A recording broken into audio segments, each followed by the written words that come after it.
Masquera say muri Zimbabwe, welcome to our channel Zim Confessions and Deep Secrets. Kana kari kitanga kako hapa nino channel.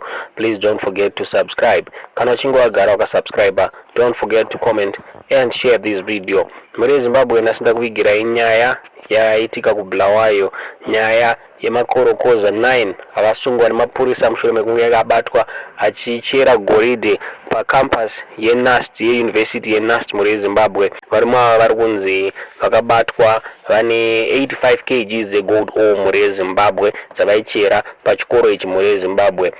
Muri Zimbabwe varimo vanofungidzira kunzi vanga vari mashuruge, vatinoti mashuruge vaya muri Zimbabwe, nekuti mapurisa ari kunzi zvakare akwanisa kurecover magenerator anga ari ipapo, mapika vaishandisa kuchera pamwe chete nemamachet anga vanawo muri Zimbabwe.